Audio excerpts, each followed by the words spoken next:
Hi, and welcome to another exciting episode of the Andre The Beast Crayton Show. Today, we're going to talk about virtues and values, but not virtues and values as it pertains to adults, but virtues and values for our children. How do we instill that into today's generation? Because clearly, it was a key topic in my generation.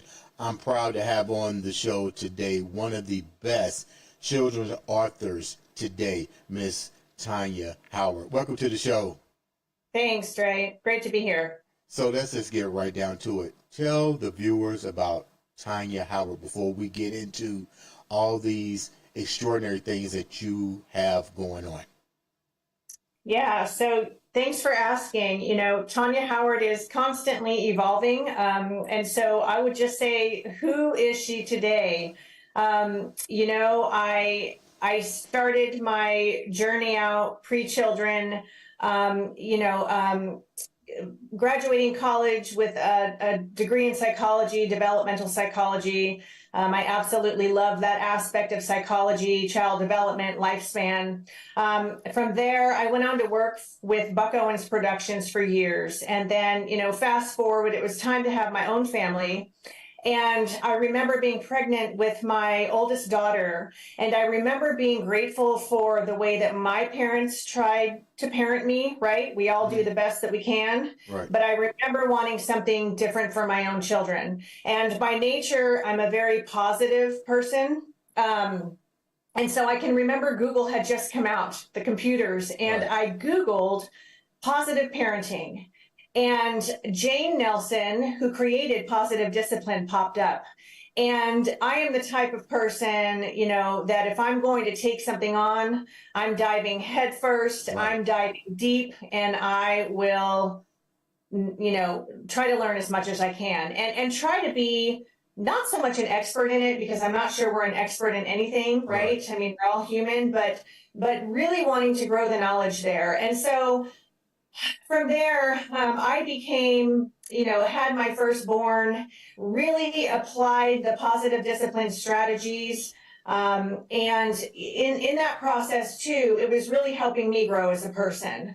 And so I did that for years. I have two beautiful humans, teenage girls. My oldest is 18, and she's about to go off to college this year. And my youngest is 15, and she has 2 years left in the house. And so, I find that, during my younger years of parenting, and I homeschooled both of my girls for 8 years. And then when they went to high school, they went to just a private school here in Arizona.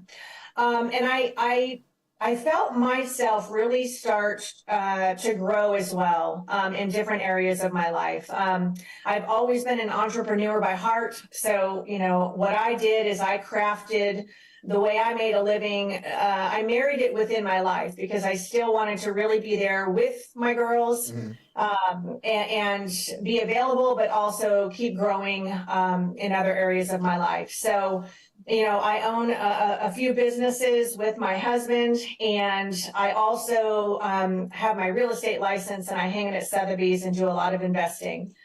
With that said, I feel like I'm at the point in my life to where it's really time to work in my passion. And my passion is raising children and ourselves on virtues and values, authoring books. It's something I've always wanted to do. And then really developing a program called Interconnected Parenting that will really support parents as they go through their own parenting journey, parenting through love, virtues, values, and mutual respect. Man, that is... wow, right? That's a career. That's a career path. 100%. And so I've allowed the space to grow with my children, grow individually. And that really takes me to where I am today. Authoring 12 books with Bob Sorensen, who's a wonderful man who has written many children's books as well. Juice Box Bully is one of them. In fact, I read those books to my children, so it was really neat to watch that go full circle. What was it like? What was it like for you growing up? Because I read your book, I read it as soon as it came in the mail. So thank you for the autograph book. I literally took it out the mail, opened it up, and I was actually getting ready to go out to have dinner or lunch. And I was so taken away that I did not put that book down. All kind of things went through my mind, but the one thing that went through my mind was, let's go back 1 second. What was your childhood like before I asked that other question? Yeah. And I really appreciate you asking that question. And, it really gives me the opportunity to dig deep and be real. And my childhood was very different than how I chose to raise my children. I was the oldest of two. I have a younger brother. My parents did the absolute best that they could, and I love them both dearly. But, my dad traveled quite a bit. So my mother raised us, and, my childhood, I always try to pull the positive out of anything in life, right? And so I learned as a child how to be strong, how to believe in myself, how to be resilient, and what not to do in life by watching some of the things that transpired in my childhood. What were some of the things? Because you just said some impactful words that, as a child, those words are not coming out of your mouth. You may try to use in your mind at that young age adjustment, but the words that you just used now, take the viewers what are some of the events that took place to now let you use these impactful words as an adult? Yeah, you're absolutely right, Dre, because you don't know how to put words to that when you're a child. And so, years later, when you've had a chance to reflect and grow, it's really then that you're able to process it and put those to words and then heal. So, in all honesty, both of my parents struggled with alcohol. It's very prominent in my family. And to be honest, it's why I don't even drink today. Okay. It's one of those things that I learned, I watched what it did to my parents' lives and ours. And the fear of the unknown. Yeah. And it was something that I wanted no part of, and I never wanted my girls to have to go through that. So it was that. And also I would say, to be quite frank, a lot of emotional abuse that I don't think at the time, my father even knew that he was doing that, right? I mean, so it could be something amazing in my life and everything was always my fault, right? I mean, everything was always my fault. So, trying to grow myself, a big aspect of parenting is also reparenting yourself. Because we are going to have those wounds that we need to heal from in our own childhood. What was the thing that I noticed about some of the guests that's been on the show, and we all suffer some type of trauma during our childhood. And I tell them it's not our parents' fault. It's how they were raised, and it just keeps going. Nobody tells them the right or wrong until we get older. But what are at least two of the incidents? Because you talked about alcoholism, you talked about getting blamed for things. What was one of each category that still to this day resonate in your mind, and you take that to your adulthood, because that's the one particular part of the trauma that you clearly do not want to have in your home now? Yep. So what my takeaway from that and the alcoholism and the mental, I would say sickness, right? I mean, it's an illness. What I took from that is be the healthiest version of yourself that you can be for yourself and everybody in your life, especially your children, right? Especially your children. So that motivated me, Dre, really to, I can remember trying to figure this out on my own, all of the self-help books, everything. So it is being the healthiest version of yourself that you can be. And that will look very different to different people, right? For me, it is, I don't want to drink alcohol. I don't want to partake in anything else that is going to alter my mind, alter my moods. I want to take care of my body, my heart, my soul. I don't want to be perfect. I want to be human, but I want to continue to grow in a positive light and be the best person I can be, and to fight for the person that I'm becoming. Was there a network of help for you? And what age was this, and when did you actually recognize this isn't what you want? When I had my own children, Dre. So, I looked at life through a different lens when my daughters were born to me. It was when I really started breaking it down, and really the reparenting started to happen, because what I noticed is the way I was parented was starting to come out, right? In the ways that I was dealing with my girls, through punishment, anger, all of these things. And it is honestly, I don't regret anything that has happened in my life. Not my parents leaving me to fend for myself when I was 19, not filing bankruptcy.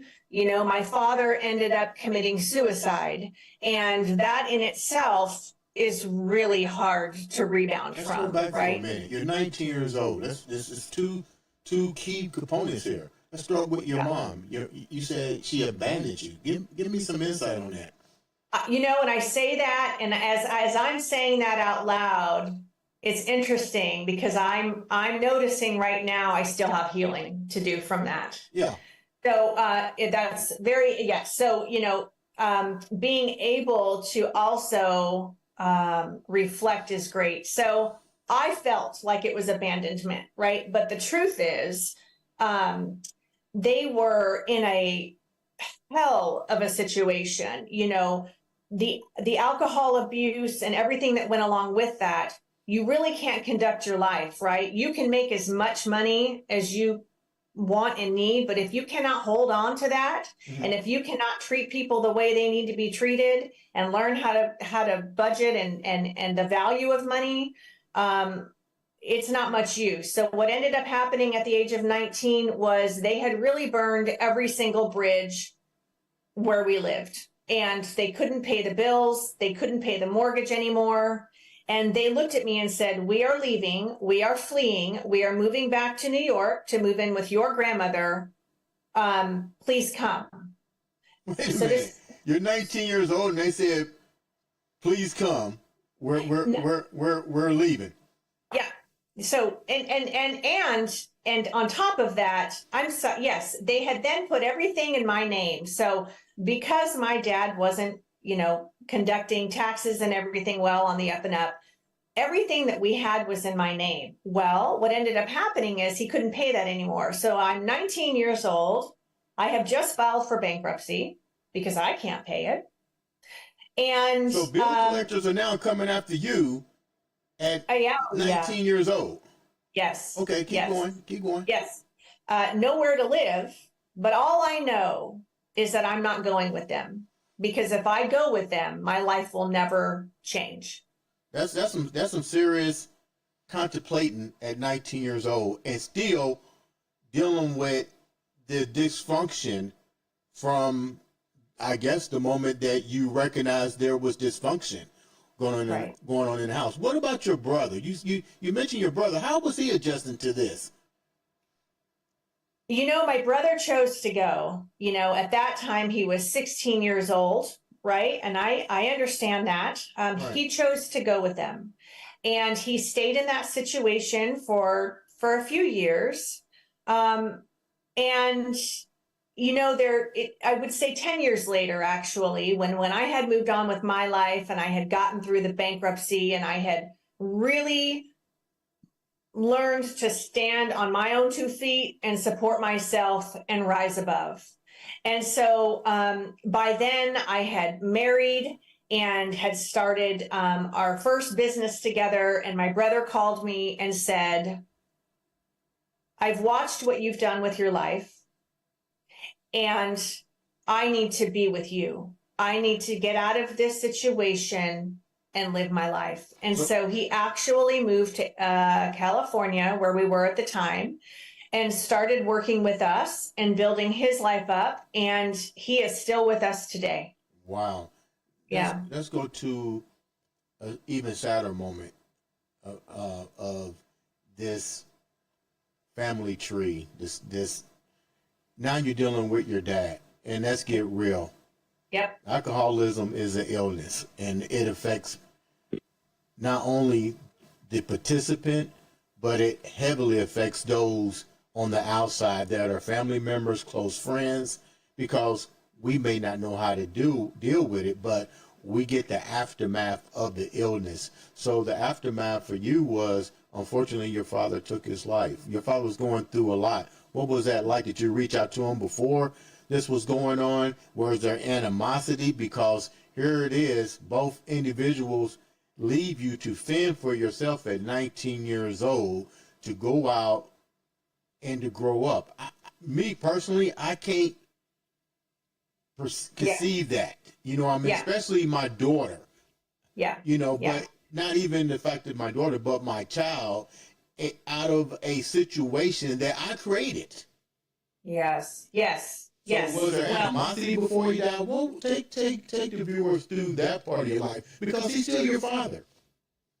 that's right. That's right. That's exactly right. So it happened a little later on in my life. I was married. Both of my girls were born, but they were very young. And I'll tell you, just years, probably 2 years before he committed suicide, he tried to do this very slowly by drinking his life away. And I remember getting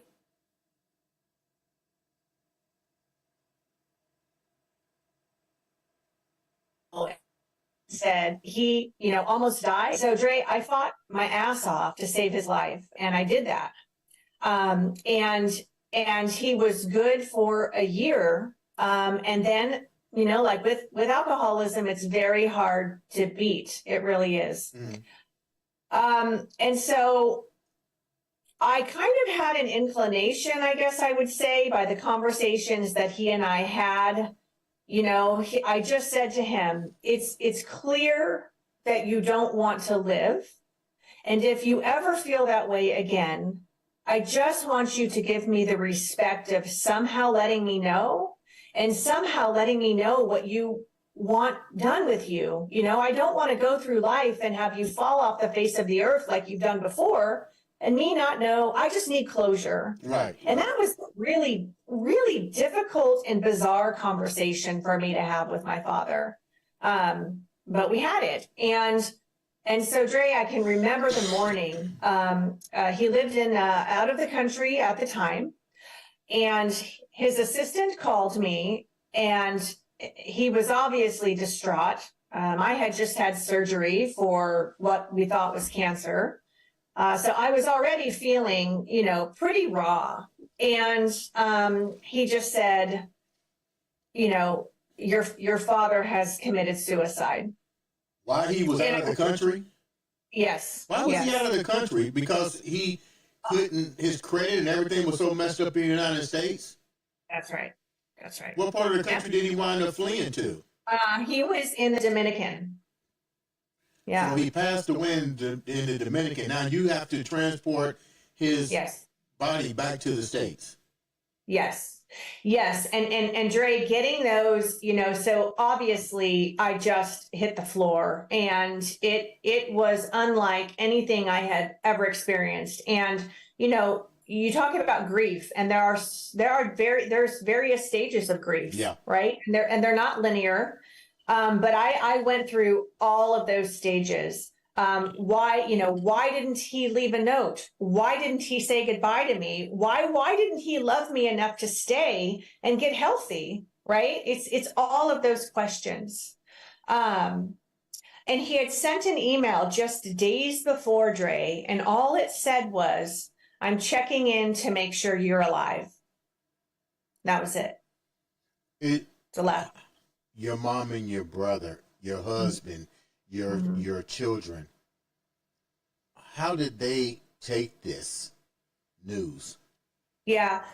So my children were young enough to not understand. Okay. I have always also been the backbone of my family. Okay. Not just my family at home that I created, but also the family I came from. Okay. I was the sunny one. I was the one always rallying. I can remember my dad going into deep depressions and he wouldn't come out of his room. And here we go, like as a 15-year-old, you're writing a letter to your dad saying, please don't take your life. Like a 5-6 page letter. Like I can remember begging him to get well. So all of those feelings came up and just, it was like an avalanche to me. It really was.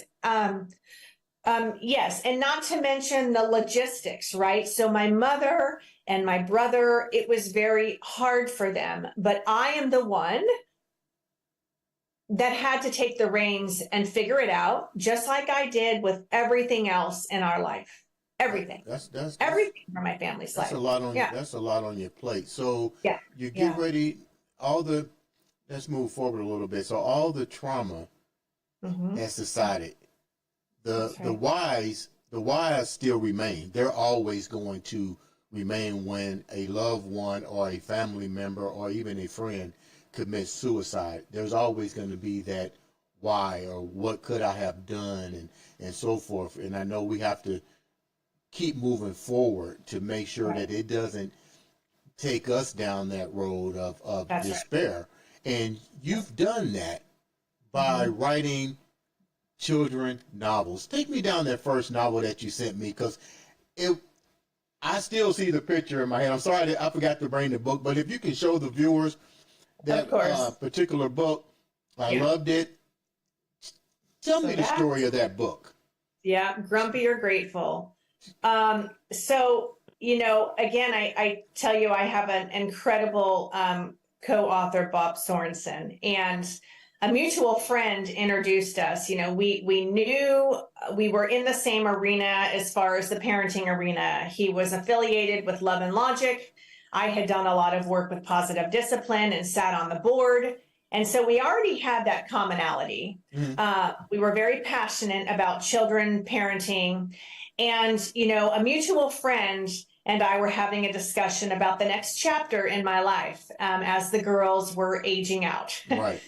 And I said, God, I've always said that I want to write books. And so many of my friends have said, why are you not writing about parenting?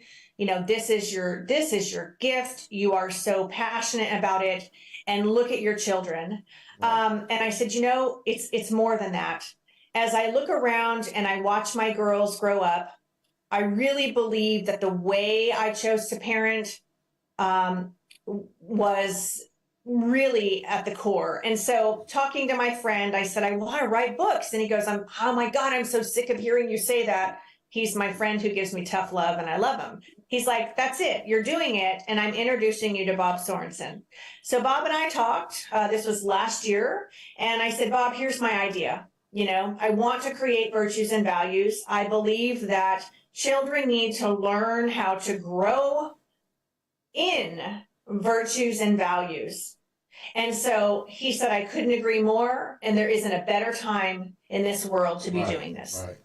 So we, Dre, from, virtues, there's over 100, and then we could keep going. So we had to work hard to narrow it down to 12 virtues to start with. Okay. And so Bob and I went through that process, and we did that. And Grumpy or Grateful is the first book in this series, and it's kids learning about gratitude. Because up again, because I know that little drawing has to be you. So this is, I have to say, I love the writing process and the illustration process, because this sweet girl right here is actually my oldest daughter, Brantley. Really? And I will tell you, that's exactly what she looked like when she was grumpy. Okay. So I had to honor my girls in this. Kiara in this book resembles my youngest daughter, Bree. Uh-huh.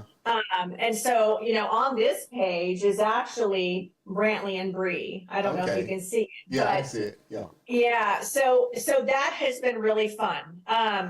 But so, it's gratitude, Dre. And then from there, we are working into book number 2, which is kids learning about respect for others. And this is all about the virtue and It value is. series That's right. that's coming That's right. out. How much That's of how much of you, how much of your story, and I can honestly tell the viewers, it's not a sad book. No. It's a great book, and it takes you into it. It's beautifully illustrated. The drawings are colorful. But as an adult, as I was reading it, my question to you when we first talked, how much of this is really you in this book? Yeah. It really is half Bob and half me. And it's so interesting as you go through the writing process, and Bob and I go back and forth on this. It's hints of, so I say it's me, and Bob knows this too. When you're raising kids, I mean, even we have the choice to be grumpy or grateful every second of the day. Mm. And so, in this book, it resembles a lot of me, a lot of my girls, and him too, and what's awesome about this story and all of the stories in this series is these books aren't preachy. They are told in a very organic and fun way, Yeah. and they're relatable to children and, by the way, adults. I can't tell you how many people have said, wow, I needed to hear that message. Thank you. Yeah, it was actually a great book. The first thing I said when I got done reading it was, I told my nephew Tristan, I was like, this is a good book for Kennedy. It's Yeah. I was just overwhelmed by it. My next question to you is, explain what's going on with a new venture that you got going on, the Hummingbird Yep, Hummingbird Press. Press. Yeah. So, Dre, it's kind of how I work. And here I said in the beginning, anything I do, I'm going to do it. I'm going to dive in. I'm going to figure it out. And so Hummingbird Press just kind of happened because as I learned more about, the journey of authoring, publishing and things like that, I thought, well, gosh, why am I just not opening up my own publication company? Right. Why am I not doing that? Why not learn it? Why not just go for it? Yeah. And so I did, Dre, and Bob was like, yeah, I'm not surprised, Tanya. Of course you did. And so I launched Hummingbird Press, and I have to say, the Hummingbird in itself, it was a message. I've always loved hummingbirds. I love what they symbolize. And it was one of those moments in my life to where I was a series of events and I just kept seeing hummingbirds. And I was like, what is the message here? Mm-hmm. And I had seen it for the last time one day, and I called my assistant and I said, I need you to find out right now, please, if hummingbirdpress.com is available. And if it is, we need it because I'm launching a publication company.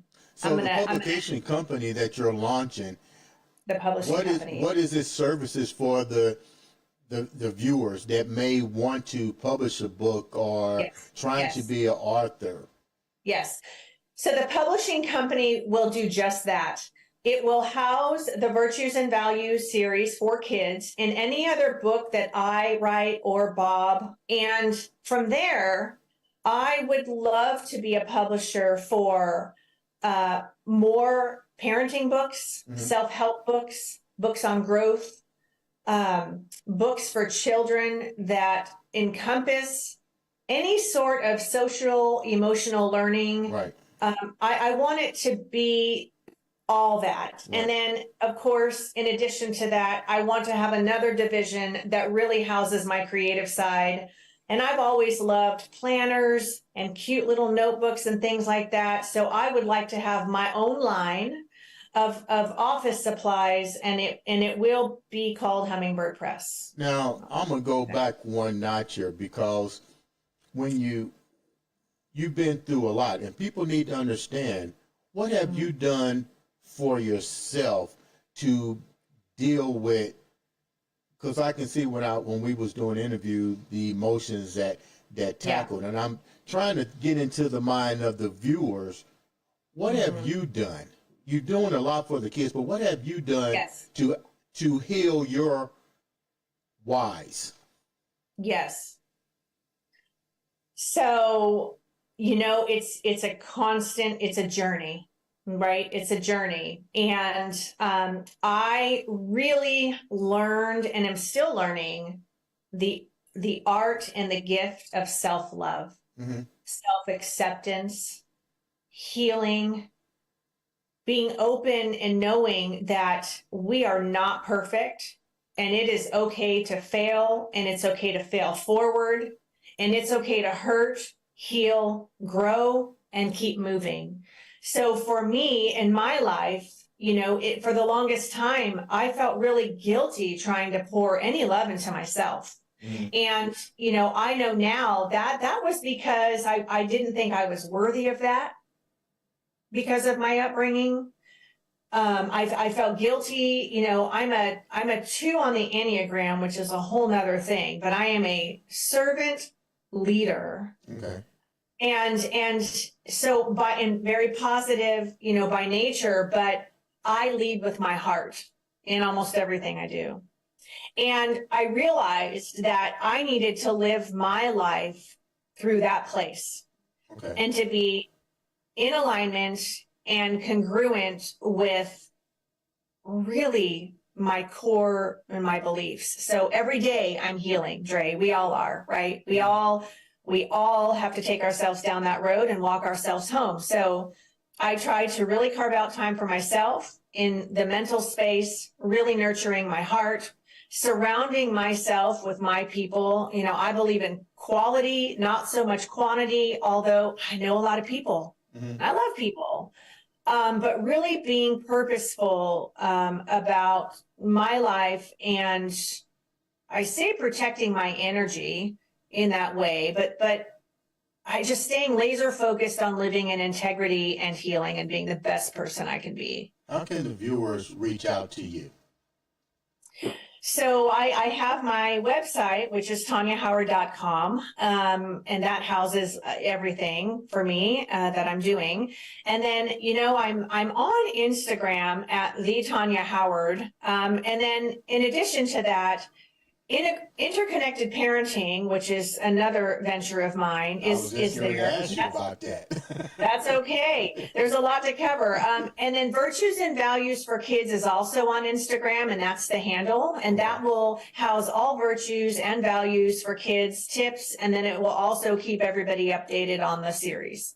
Sounds like we want to leave the viewers, the parents, the individuals that went through the same type of situation that you've been through. You're now writing a book to inspire, to educate, to empower individuals to be the best parent, not the better parent, but the best parent, and to recognize that parenting isn't easy, but you have a responsibility with your kids. Leave them with something positive. Yeah. So that's emotional for me because, I would urge everybody to be the best versions of themselves that they can be, and to live the best life that they can through the place that resonates with them most. And if they can parent through love, virtues, values, connection, and to be open to growing along with their child. And don't be afraid to swim upstream, right? Like I say that all the time. I mean, you've got to go and do what feels right for you. And I would just say, stay true, stay true to your inner compass and live through that, by that. Ladies and gentlemen, this has been Virtues and Value series, coming soon by the one, the only child author, Miss Tonja Howard. Thank you for being on the show. This has been another exciting episode of the Andre The Beast Crayton Show. Thanks for having me, Dre.